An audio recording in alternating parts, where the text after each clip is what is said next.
our next guest is the host of a popular podcast with Rachel Lindsay. It's called Higher Learning, and he's also the author of this new memoir, Fat, Crazy, and Tired, Tales from the Trenches of Transformation. Please welcome Van Lathan Jr.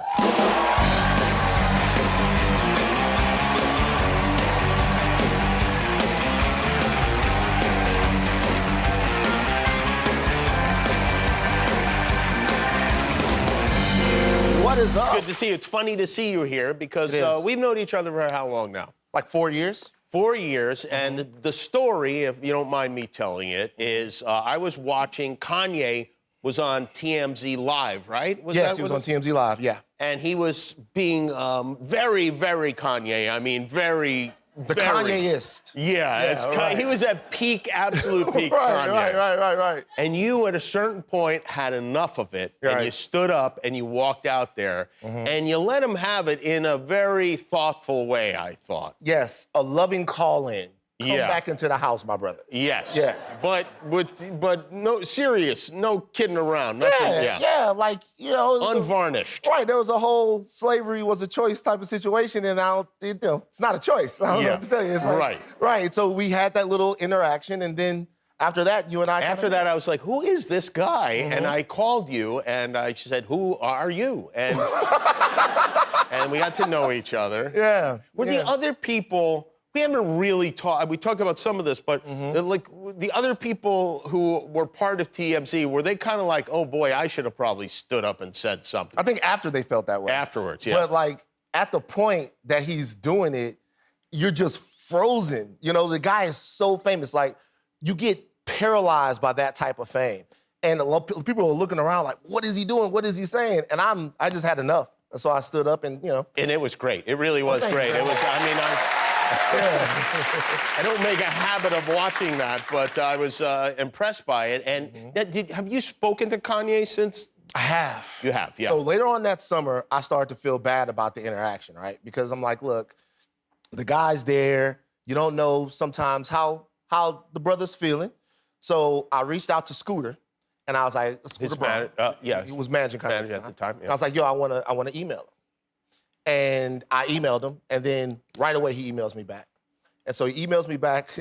I keep the email just to look at it because it's like a Picasso of paragraphs. It's all over the place. In the middle of it, Drake gets brought up, no reason. You know what I mean? It's a true story. And we go back and forth a couple of times. And I thought we were good. I thought I actually had pulled Ye back.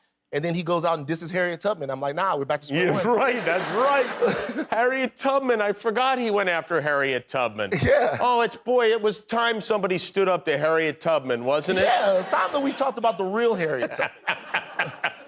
You were a TMZ tour guide, so there are these buses in Hollywood, and you guys have probably seen them, TMZ buses, and you were the guy on the microphone, right? I wasn't a TMZ tour guide. You were the TMZ tour guide. Did you, so much so that they wound up putting you on the show? Yeah. Do you ever see celebrities when you're a tour guide on one of these? All the time. All the time, really? All the time. First of all, I know things might not be that great with TMZ right now, but if you guys are watching this, you got to pay me because I'm doing a commercial for you right now. Yeah. But no, you see them all the time. Like I saw big, huge celebrities. I saw David Beckham, Rihanna, Lady Gaga, all kinds of people. In their homes, out on the street? Out on the street. Nah, out on the street. It wasn't like the tours where you go up to the people's homes. It was like you go through Hollywood and on like Beverly Hills and you'd see them walking around on the street. Who was the biggest one you saw? The biggest one I saw was Johnny Depp. Oh, wow. Where did you see him? So I saw Johnny Depp outside of the Beverly Wilshire Hotel. So the bus is going down Rodeo, and a woman comes out of one of the beauty salons there. She goes, hey, Johnny Depp is eating outside of the Beverly Wilshire. Bus goes nuts. Like, this is not like your garden. This is not like Lisa Vanderpump Rules, like, like that, not to diss Lisa Vanderpump, but we see her all the time. Oh, God, no. Yeah, we see her all the time. Yeah, she's chasing the bus. Right, this is Johnny Depp, it's Jack Sparrow, you know what I mean? So we get all the way down there and he's eating outside. I'm like, I look at it, it is in fact Johnny Depp. Wow. Girl on the bus starts crying. People are going nuts, right? So I call everyone on the tour. I hit Harvey. Oh my God, I just got Johnny Depp. Oh, it was Harvey Levin from TMZ. Harvey Levin from TMZ. Like, I hit Harvey. I just got Johnny Depp. I hit the leader of the tours. I just got Johnny Depp. This is the biggest thing in the world for me. Everybody's getting off the bus later on, and I'm looking at the video as I'm sending it back to the office. And I realized something. It's not Johnny Depp. Who was it? It's the guy that impersonates Johnny Depp. Oh, yeah. Out on Hollywood Oh, yeah, Boulevard. he's there all the time. And he allowed me to get super excited. I'm screaming to the top of my lungs, oh my God! Yeah, he's probably dreaming about this. Dreaming about it, right? I'm thinking, oh my God, I'm gonna get my own parking space at the office. I got Johnny Depp. and I had a moment to where I'm like, do I just BS it? Do I try to trick America now? Yeah. You know, do I go back into the office and just be like, whatever, and see what people say? I didn't. I No, told them TMZ has far too much integrity for that. yeah, of course. Gonna be mad. So you went from being this, tour guide in Hollywood to being an executive producer on a short film that won the Academy Award last year. You won the Oscar. And that was really, I thought it was great. Your friend Travon wrote it. And Nick May, all of those guys who came together. And made it. How did your family back home in Baton Rouge react when their kid is part of an Oscar-winning film? So it's the dichotomy of being raised by my parents. My mother, I might as well have invented the polio vaccine. Yeah, right. You can't tell her anything. Like, she sees other people's sons, disses them for no reason. Like, your boy's very tall, but I don't know if you know, my son produced an Oscar-winning film, so get him out of my face. My father couldn't have cared less. He complained to me about it. How? Why? He calls me up one time, he goes, yo, did you win some kind of award? I'm like, yeah, well, we did a movie and the movie it won an Oscar. He's like, what is that?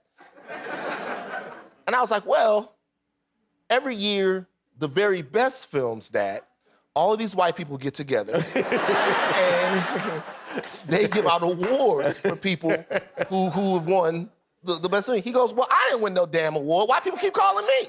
I was like, don't worry about it, man. Wow. Tell me what's on the Outdoor Channel. Wow. And so that's what we talked about. Yeah, so he was into, outdoorsy Yeah, he was stuff. 100. Right. Yeah. Well, the book, which is about all your interesting life, your transformation. Your transformation is from? So my transformation is interesting because at one point I was like 370 pounds. Then I got down to maybe like 235 pounds, like Diesel, Michael B. Jordan, sexy. And then after the pandemic, I decided, hey, what the hell? I'll gain it all back. Right. And so I gained a little bit more weight. But the book is really more about, the Fat, Crazy, and Tired in the book is about those three states of being. Like, I am from South Louisiana, Baton Rouge, Louisiana, the bottom, Gardere is where I'm from. And when you're there, there's a predisposition to be fat, crazy, and tired. You grow up in a food desert, right? You deal with so much trauma that your mental health can be all messed up. And sometimes being from down there, sometimes the state of the blackness that we exist in, it's of course very amazing to be a black man, but also it makes your soul tired. So it's about those three states, those three things, and how I got away from them, like why they're that way and what we can do to sort of deal with them like in our daily lives. Well, there it is, Van Lathan Jr., and his podcast is called Higher Learning. Thank you, Van. We'll be back with Becky G.